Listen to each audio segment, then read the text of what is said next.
Oke, baik. Selamat pagi. Assalamualaikum warahmatullahi wabarakatuh. Ya, kita kembali lagi di mata kuliah pencegahan dan perawatan cedera. Ya, untuk pertemuan pagi hari ini kita akan membahas tentang pengertian dan klasifikasi cedera. Oke, baik ya. Untuk pertemuan pertama, kemarin sudah saudara pelajari tentang jaringan tubuh, ya. Saya harap saudara sudah mempelajarinya, ya, melalui media Elena. Saudara download materinya, kemudian saudara pelajari materi yang sudah saya share, ya. Untuk pertemuan pertama itu tentang jaringan tubuh, ya, saudara. Itu adalah mengingat-ingat kembali materi yang sudah diajarkan pada mata kuliah sebelumnya, ya, karena itu masuk di anatomi dan fisiologi. Kalau mengulang terlalu dalam, maka waktunya akan tidak cukup, ya. Jadi materi sudah saya share untuk mengingatkan saudara tentang materi-materi di perkuliahan anatomi dan fisiologi. Dan saya harap saudara sudah membuka kembali untuk materi anatomi dan fisiologi, sehingga untuk perkuliahan 15 kali tatap muka ke depan, saudara sudah mengingat kembali materi tentang jaringan tubuh, ya, karena eh, jaringan tubuh itu nanti yang akan kita bahas, karena cedera itu biasanya terjadi pada jaringan-jaringan tubuh seperti itu, ya. Oke, baik. Untuk pertemuan kita kali ini, pembahasan kita adalah pengertian dan klasifikasi cedera, ya. Oke, pengertian cedera. Ya, jadi apa tahu itu cedera? Saudara pasti sudah sering mendengar atau bahkan mengalaminya sendiri cedera, ya.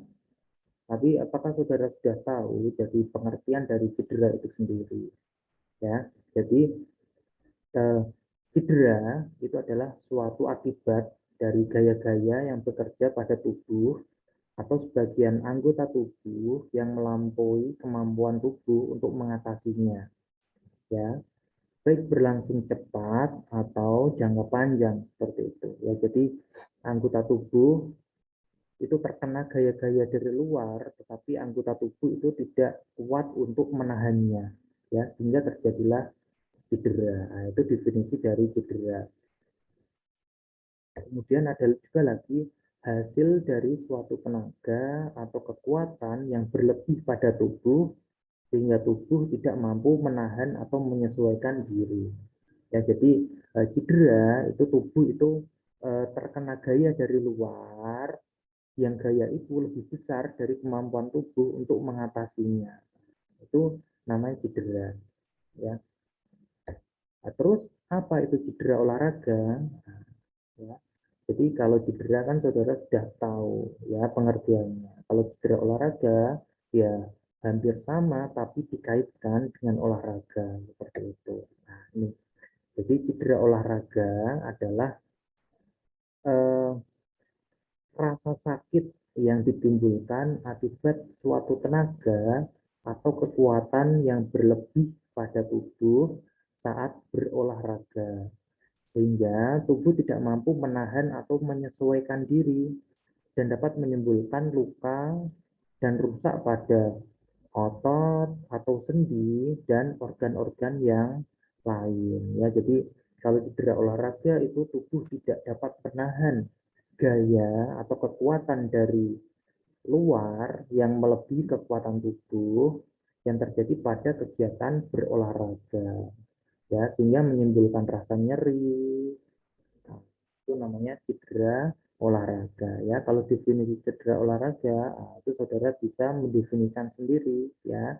Tapi yang intinya tubuh itu tidak bisa menahan kekuatan atau gaya dari luar. Nah, kalau cedera olahraga otomatis saat berolahraga sehingga menimbulkan rasa sakit seperti itu. Nah, cedera olahraga biasanya timbul saat berlatih, kemudian bertanding maupun saat pertandingan atau setelah pertandingan. Nah, itu adalah cedera olahraga. Kemudian semua cabang olahraga dapat menimbulkan cedera. Ya, jadi semua cabang olahraga itu dapat menimbulkan cedera, tidak terkecuali. Ya, dan jenis cedera tergantung dari macam olahraganya atau cabang olahraganya. Ya, jadi cedera-cedera yang terjadi pada atlet itu biasanya berbeda-beda, tergantung pada tergantung pada uh, jenis cedera olahraganya, ya, atau tergantung pada macam olahraganya, seperti itu. Contoh, ya, cedera misalnya pada seorang pevoli, biasanya pada lutut, ya, biasanya pada pergelangan tangan, ya, pada bahu, pada ankle saat melompat misalnya, seleo, ya. Jadi kemudian apa namanya cedera pada olahraga misalnya tinju, misalnya, ya, cedera pada wajah, pada kulit, ya, kemudian pada cedera pada area kepala, ya. Kalau biasanya cabang olahraga yang gerakannya lebih kompleks, itu biasanya cederanya pun akan lebih kompleks, ya. Contohnya cabang olahraga sepak bola, ya, dia menggunakan seluruh badannya, misalnya pada kaki, ya, ekstremitas bawah atau ekstremitas atas sampai kepala, seperti itu rentan juga terjadi cedera, ya, baik dari cedera tungkai, misalnya cedera pada ankle, pada lutut, ya, bahkan pada bagian lengan atau pergelangan tangan pun bisa terjadi cedera, ya, misalnya jatuh dia menumpu pada pergelangan tangan, itu bisa terjadi cedera pada pergelangan tangan, seperti, ya. Jadi semua cabang olahraga itu bisa terkena cedera, ya, dan jenis cederanya tergantung pada olahraganya, jadi tidak semua disamaratakan, ya, tergantung olahraganya itu lebih dominan menggunakan apa namanya ekstremitas atas atau ekstremitas bawah, atau tergantung pada gerakannya seperti apa. Nah, itu yang sering bisa terjadi cedera pada area tersebut. Cedera olahraga jika tidak ditangani dengan cepat dan benar dapat mengakibatkan gangguan, ya, atau keterbatasan fisik baik dalam melakukan aktivitas hidup sehari-hari maupun melakukan aktivitas olahraga yang bersangkutan, ya. Jadi kalau terkena cedera itu memang harus segera ditangani, ya. Kalau tidak ditangani, nah, itu nanti akan berabe yang bisa bahaya, ya, karena bisa menyebabkan gangguan atau keterbatasan fisik, ya, atau cacat, atau saat melakukan aktivitas yang bersangkutan, olahraga yang bersangkutan, ya. Jadi kalau cedera olahraga itu harus ditangani dengan segera, ya. Contohnya, ya, cedera patah tulang, ya. Kalau cedera patah tulang tidak ditangani dengan segera, nanti bisa menyebabkan kecacatan, ya, karena kalau tulang itu dia tidak dikembalikan ke posisi anatomisnya lurus, misalnya di lengan, itu dia bisa nyambung dalam posisi dia tidak lurus atau tidak sesuai anatomisnya, ya, atau nanti bisa nekuk atau cacat, ya. Makanya kalau cedera, terutama cedera tulang, itu segera memang harus ditangani dengan cepat, ya. Kalau tidak nanti tulangnya nyambung sendiri, ya, walaupun tidak diapa-apakan, seperti itu, dan bisa menyebabkan kecacatan, seperti itu salah satu contoh, ya. Dan apabila contohnya yang lain, jika cedera-cedera yang lain tidak ditangani dengan segera, atau penanganannya salah, maka bisa menjadi lebih memperparah cedera itu sendiri, ya. Misalnya bengkak, cedera benturan misalnya, ya, dia bengkak, malah penanganannya tidak tepat, seharusnya dilakukan kompres dingin, malah dilakukan pemijatan atau dilakukan direndam pakai air hangat. Nah, itu malah penanganan yang tidak tepat, sehingga menyebabkan cederanya itu menjadi semakin parah. Yang tadinya bengkak tidak kempes malah semakin bengkak seperti itu ya. Oke, baik. Sekarang kita membahas tentang klasifikasi cedera olahraga. Ya, tadi kan sudah memahami apa itu cedera olahraga. Sekarang kita klasifikasinya, ya, pengelompokan kelas-kelasnya. Ya. Yang pertama, kelompok kerusakan traumatik ya, atau traumatic disruption. Ya, seperti contohnya lecet, lepuh, memar, lebam otot, kemudian luka, strain ya. Kalau strain itu adalah cedera pada otot ya. Kalau sprain itu cedera pada ligamen ya, biasanya pada sendi juga ya. Kemudian dislokasi, kemudian patah tulang, atau juga pada trauma kepala, leher, tulang belakang, trauma tulang pinggul, trauma pada dada, trauma pada perut, cedera anggota gerak atas dan bawah. Nah, itu adalah beberapa contoh kelompok kerusakan traumatik. Nah, sekarang kelompok sindrom penggunaan berlebih ya, atau overuse syndrome.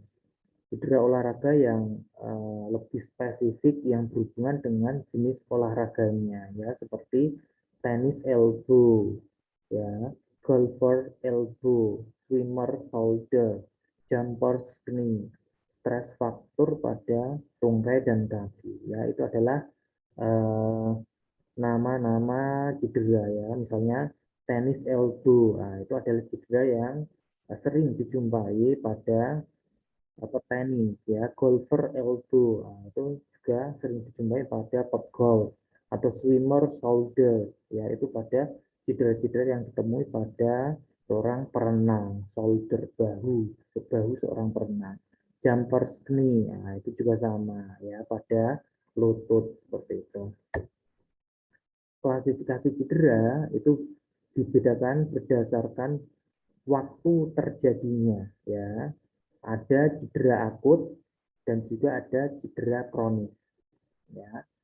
Kalau berdasarkan waktu, otomatis dia cedera akut itu adalah cedera pada waktu itu ya.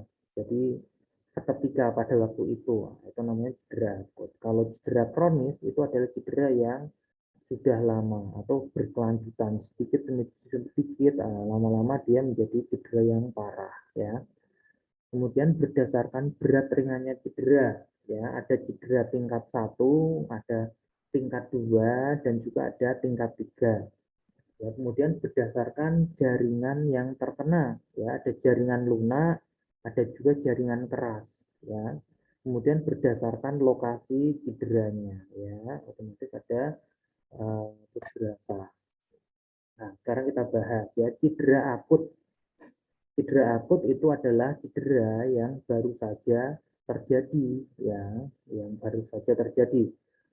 Cedera akut biasanya diikuti oleh tanda-tanda lokal ya, misalnya merah, rubor, ya, bengkak, tumor, panas, kalor, nyeri, dolor, dan penurunan fungsi atau fungsiolisa ya. Jadi ada rubor, tumor, kalor, dolor, dan fungsiolisa, yaitu adalah tanda-tanda cedera akut ya. Saudara harus ingat nanti misalnya saudara eh, olahraga sendiri mengalami cedera, atau saudara mendapati teman saudara atau rekan saudara yang mengalami cedera. Nah, itu pasti nanti tanda-tanda lokalnya pasti akan muncul ya, karena cedera akut yang langsung terjadi pada waktu itu juga ya. Diperlukan pertolongan pertama pada cedera ya. Jadi cedera akut itu harus segera ditangani seperti itu. Yang kedua, cedera kronis ya, cedera yang berkembang secara lambat, gejalanya hilang timbul ya, dapat berupa cedera overuse ya, atau pemakaian yang berlebih, berulang-ulang, dan jangka waktu yang lama. Nah, itu cedera kronis ya, contohnya overuse. Kemudian robekan-robekan kecil yang berulang-ulang, penyembuhan yang tidak sempurna setelah suatu periode akut ya, itu juga dinamakan cedera kronis ya. Jadi belum sembuh cederanya, tapi sudah uh, dia berolahraga lagi. Nah, nanti dia olahraganya akan menjadi parah lagi, atau namanya cedera, masuk dalam cedera kronis. Nah, ini adalah beberapa klasifikasi cedera juga berdasarkan jaringannya tadi ya, jaringan keras atau jaringan lunak ya. Contohnya ada yang pertama ada tulang ya. Kalau cedera akut, itu bilangnya fraktur, nah, patah tulang, periosteal contusio. Nah, kalau overuse, nah, biasanya kalau pada tulang itu biasanya stress fracture, ya. Jadi patah tulang atau fracture itu yang bila dialami setelah beberapa jangka waktu yang lama karena terjadi stres pada tulangnya, ya. Ada juga bone strain, stress reaction, nah, dan berbagai jenisnya, ya. Kemudian ada juga artikular cartilago, ada join, sendi, ya. Kemudian ada pada ligamen, kemudian ada otot, muscle, ada tendo, ada bursa, kemudian nerve, kemudian ada skin, pada kulit. Nah, itu ya. Jadi itu adalah klasifikasi juga pada cedera olahraga berdasarkan dari uh, jaringannya tadi. Sekarang berdasarkan berat ringannya cedera, ya, berdasarkan berat ringannya. Ada cedera tingkat 1. Cedera tingkat 1 itu adalah cedera yang ringan, ya. Olahragawan tidak mengalami keluhan yang serius, nah, namun dapat mengganggu penampilan atletnya, ya. Pada cedera tingkat 1 ini, atlet itu tidak mengalami keluhan yang serius, tapi dia bisa mengganggu penampilannya, misalnya lecet, ya, misalnya memar, misalnya sprain ringan. Nah, itu adalah contoh-contoh dari cedera tingkat 1 ya. Kemudian cedera tingkat 2 ya, itu juga disebut cedera sedang.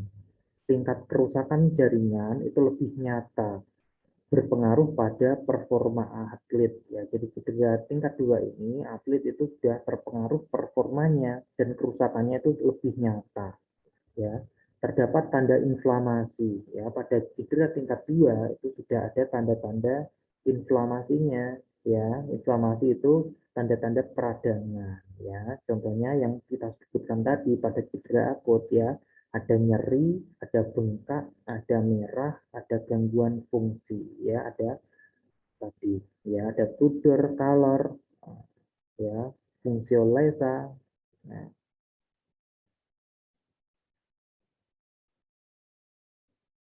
contoh lain robeknya otot, tendo, serta ligamen secara parsial. Nah, itu adalah contoh cedera tingkat 2. Ya, contohnya itu robeknya otot, tendo, ligamen, tetapi secara parsial, hanya sebagian. Nah, ya, dan itu berpengaruh pada performa atlet.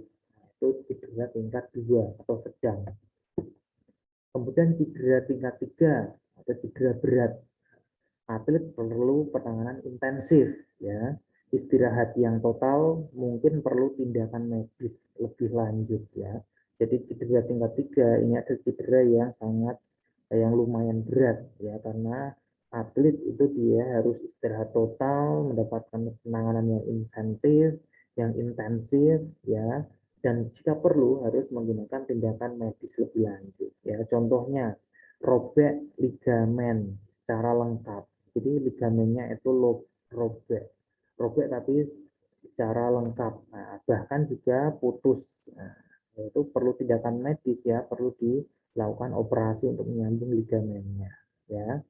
Karena ligamen itu dia tidak akan bisa menyambung sendiri ya. Beda halnya dengan otot, beda halnya dengan tulang ya. Kalau ligamen dia itu harus disambung terlebih dahulu, baru dia akan meregenerasi seperti itu ya. Ligamen itu tali sendi ya, jadi seperti karet ya, dia melar. Kalau putus ya dia langsung memendek seperti itu. Jadi dia tidak bisa nyambung sendiri. Beda halnya dengan tulang ya. Kalau tulang patah, dia pasti akan mencari sambungan terdekat untuk meregenerasi dirinya seperti itu. Walaupun dia tidak lurus, walaupun dia nekuk atau bengkok, dia pasti akan menyambung ke tulang yang terdekat seperti itu. Nah, ini adalah perbedaan jenis jaringan cedera berdasarkan jaringannya tadi ya. Misalnya jaringan lunak, soft, ada otot, ligamen, tendon, kulit, deep fascia, fibrokartilago ya. Kalau pada jaringan keras ya itu contohnya tulang, sendi, artikular, kartilago ya. Kalau pada jaringan-jaringan khusus misalnya pada otak ya, pada saraf tepi dari peripheral nerve, pada mata, ya pada hidung, nose, sinus, organ, gigi, pada pembuluh darah, itu pada jaringan-jaringan spesial. Ya, sekarang kita bahas tentang patofisiologi cedera. Ya, patofisiologi cedera itu adalah membahas tentang fungsi tubuh saat kita mengalami cedera. Ya, kalau fisiologi itu kan kita membahas tentang fungsi tubuh ketika dalam keadaan normal. Kalau patofisiologi itu adalah fungsi tubuh ketika kita sedang terkena penyakit atau terkena cedera atau secara tidak normal ya. Seperti itu. Cedera olahraga seringkali direspon oleh tubuh dengan tanda-tanda peradangan ya yang sudah kita sebutkan tadi ya. Ada rubor, rubor itu merah ya, kemudian tumor, tumor itu bengkak, kalor itu panas, dolor nyeri dan fungsiolaisa ya, penurunan fungsi ya. Jadi diingat-ingat ketika terjadi cedera akut pasti akan diikuti dengan tanda-tanda peradangan seperti ini ya, rubor, tumor, kalor, dolor, fungsioloisa ya. Itu adalah bahasa-bahasa eh, tentang tanda-tanda peradangan. Nah, seperti ini ya. Jadi penjelasannya itu rubber misalnya merah ya. Jadi pasti ketika terjadi cedera pasti nanti warnanya juga akan sedikit memerah ya. Baik saudara perhatikan misalnya saudara ketika terkena cedera atau ada rekan saudara yang cedera, perhatikan di lokasi cedera pasti dia akan terjadi memerah ya di sekitar luka atau di lukanya ya. Kenapa itu terjadi? Karena pembuluh darah di lokasi yang cedera itu akan melebar ya atau namanya vasodilatasi. Fungsinya apa? Ya, kenapa pembuluh darahnya di lokasi yang cedera itu melebar?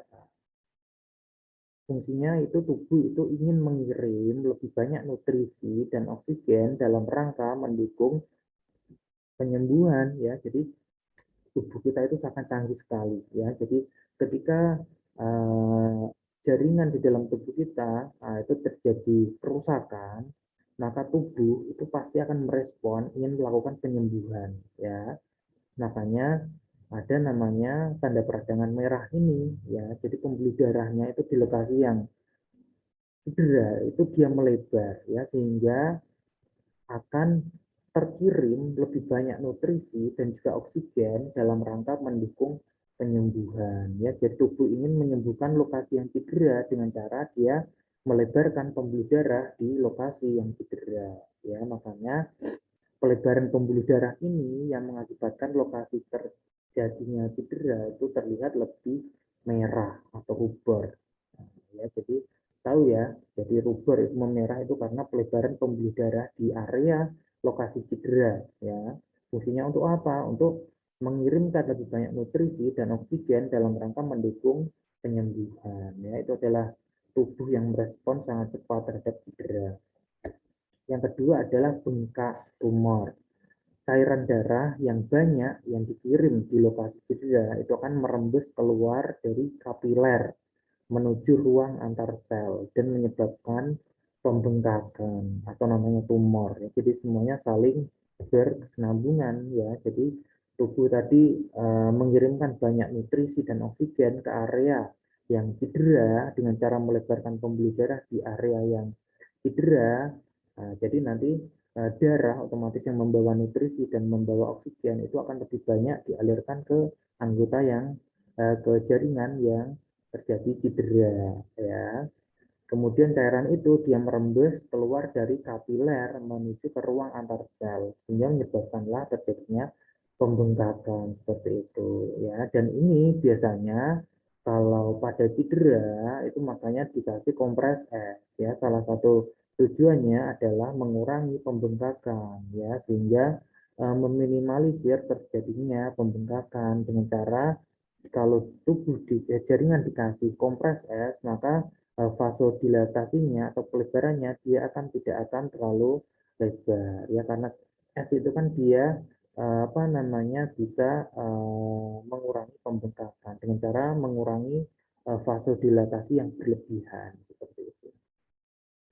Tetapi kalau cedera, baru cedera akut terjadi tanda-tanda peradangan bengkak atau tumor seperti ini, malah dikasih kompres hangat, otomatis terjadi pelebaran pembuluh darah yang lebih besar atau vasodilatasinya akan semakin besar sehingga cairan yang dikirim untuk mengirimkan nutrisi, oksigen dalam bentuk darah tadi juga akan semakin banyak sehingga di area yang luka tadi itu juga perembesannya akan semakin banyak ke ruang antar sel tadi sehingga pembengkakannya pun akan semakin besar seperti itu, ya. Makanya tidak boleh kalau masih ada tanda-tanda peradangan, masih ada bengkaknya, maka tidak boleh dikasih kompres hangat atau panas, ya. Dan pijat juga tidak boleh dilakukan, ya, karena pijat itu pasti akan mendorong lebih banyak darah menuju ke area yang cedera, ya, dan memperlebar pembuluh darahnya juga. Oke, sekarang kalor, ya, panas, ya. Dengan dukungan banyak nutrisi dan oksigen, maka metabolisme di lokasi cedera itu akan meningkat. Dengan sisa metabolisme itu berupa panas, ya. Saudara kan sudah mempelajari, ya, dalam biokimia, ya, bahwa metabolisme di dalam tubuh kita itu pasti produk sisanya itu adalah panas, ya. Tidak hanya metabolisme saja, semua yang ada atau perubahan energi itu pasti produk sisanya itu adalah panas, ya.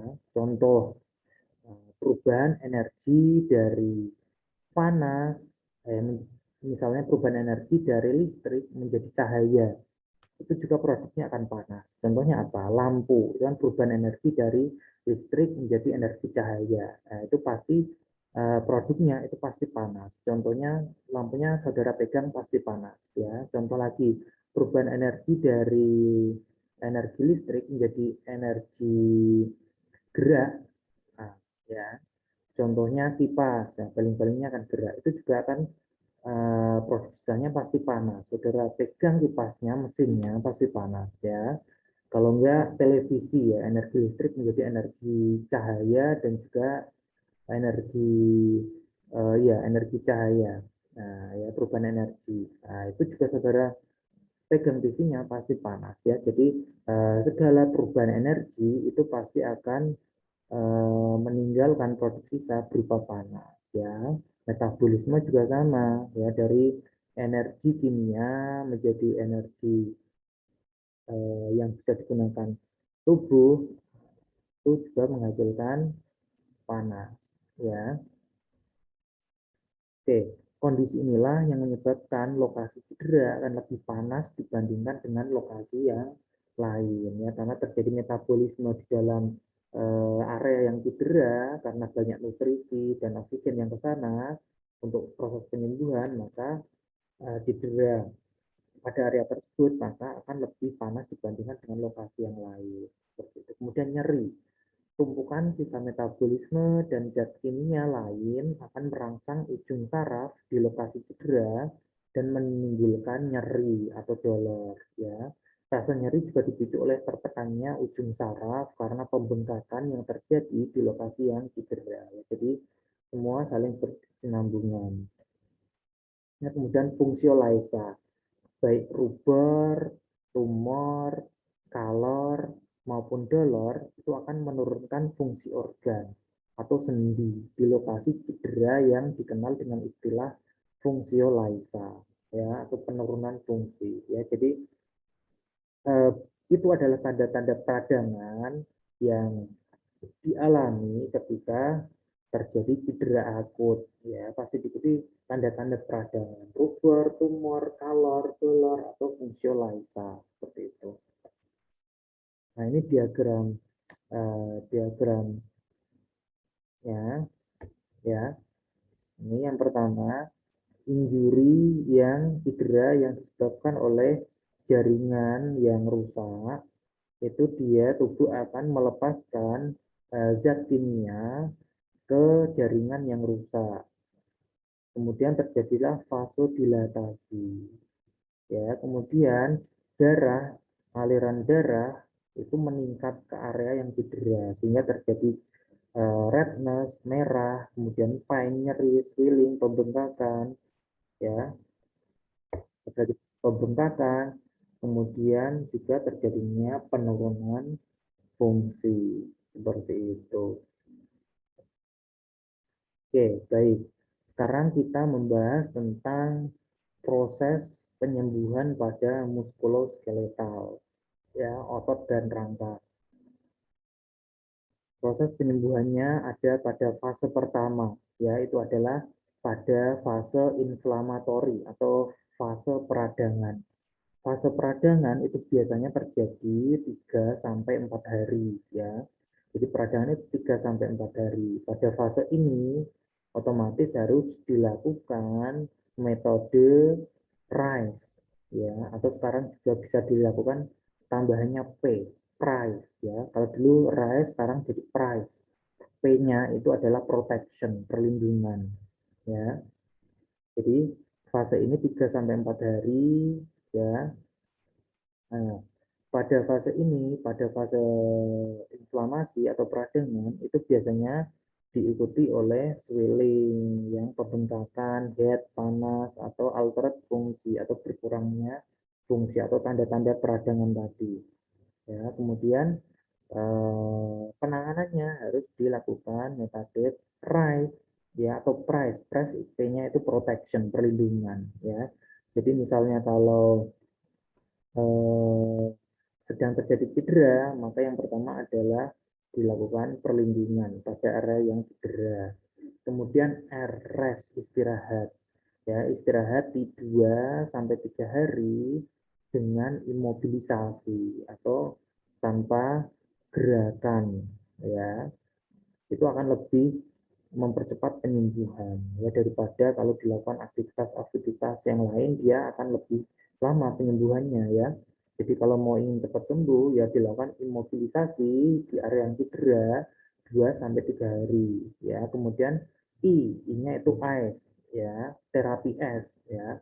Fungsinya untuk apa? Untuk mengurangi terjadinya nyeri, mengurangi terjadinya spasme otot, kekakuan otot, atau meminimalisir selnya itu mati dan menyebabkan juga vasokonstriksi, ya. Karena tadi terjadi vasodilatasi, maka terjadilah apa namanya, darah menuju ke area yang cedera itu nanti akan banyak sehingga merembes dan terjadilah pembengkakan.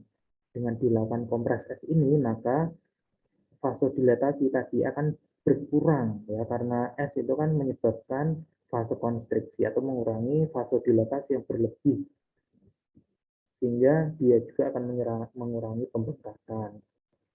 C, C-nya itu compression, ya, compression itu penekanan. Penekanan itu dapat menurunkan pembengkakan dengan mengurangi flow itu aliran aliran cairan menuju ke area yang cedera, ya.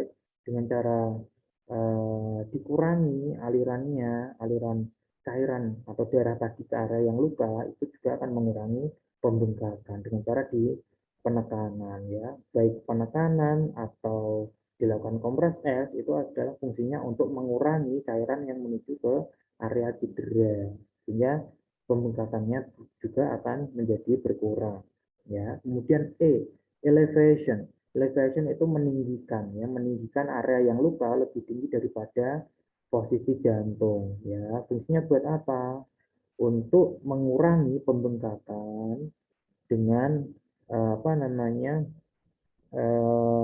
darah darah yang kembali ke jantung itu akan lebih cepat, ya, dan tidak mengumpul pada area yang luka tadi seperti itu, sehingga biar kembali ke darah ke jantung. Stage 2 atau tahap kedua yaitu tahap regenerasi, ya. Tahap regenerasi biasanya 48 jam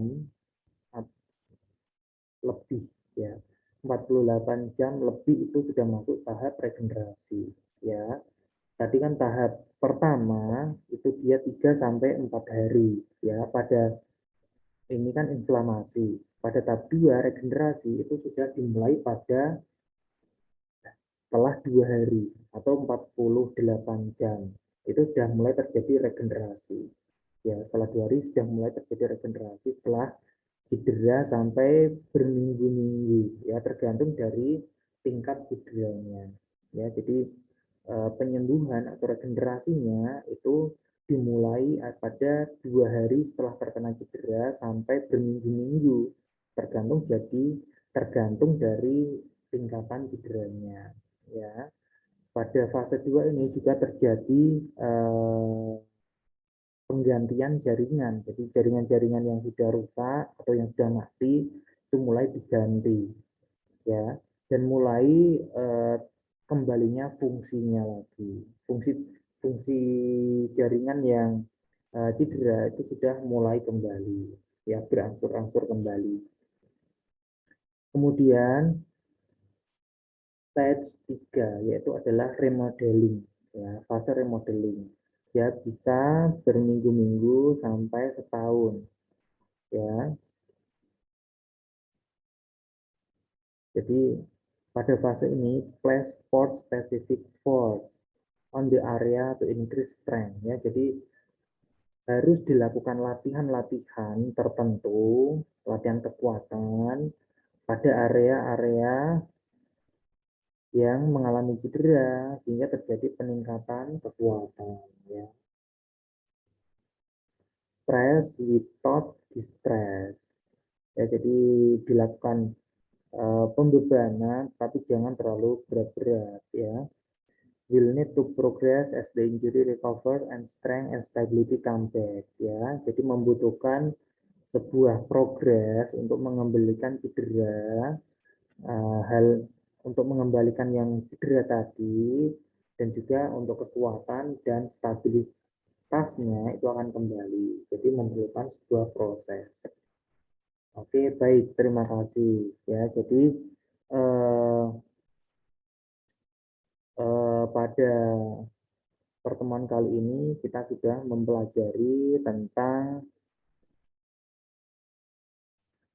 pada pertemuan ini kita sudah mempelajari tentang pengertian cedera,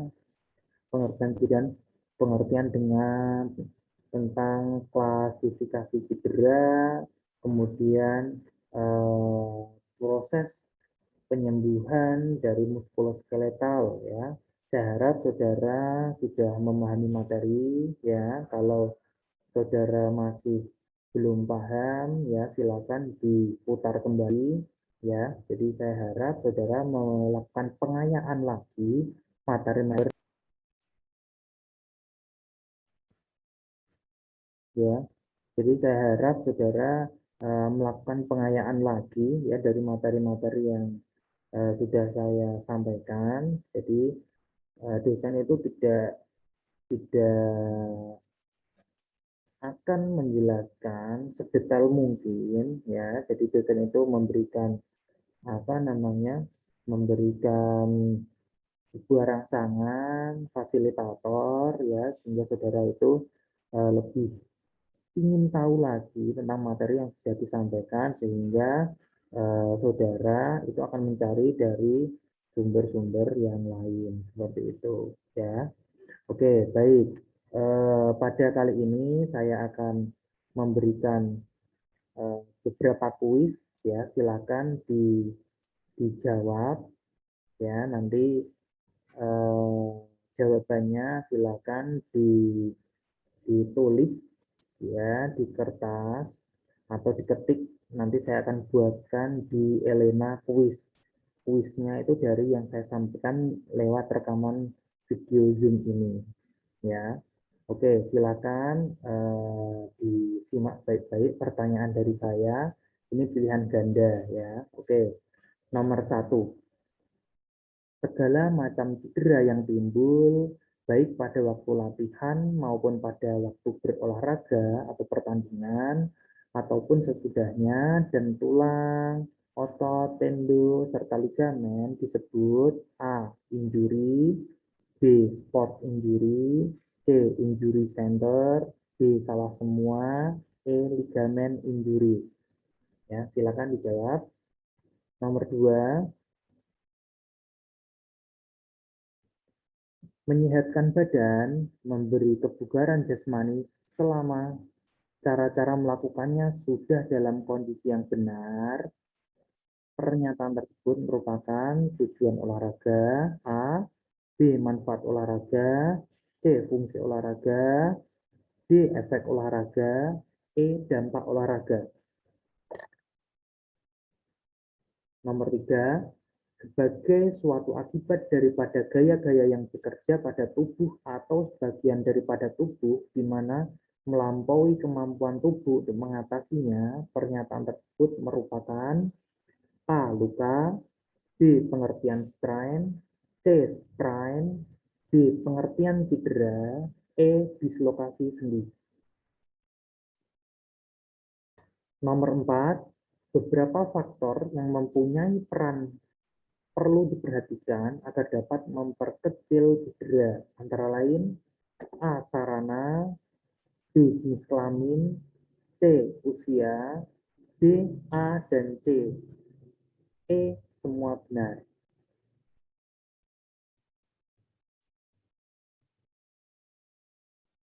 Oke, selanjutnya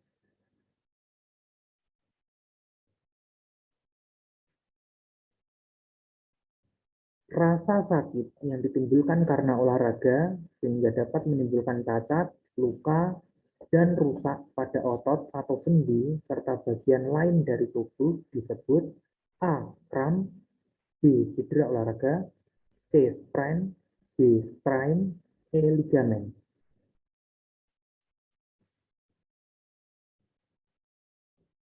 Selanjutnya, cedera olahraga apabila tidak ditangani dengan cepat dan benar dapat mengakibatkan A. Infeksi pada bagian yang cedera, B. Cedera semakin parah, C. Memar dan nyeri, D. Gangguan dan keterbatasan fisik, E. Semua benar.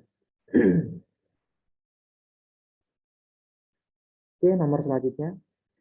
Cedera olahraga yang termasuk dalam kelompok kerusakan traumatik atau traumatic disruption yaitu A.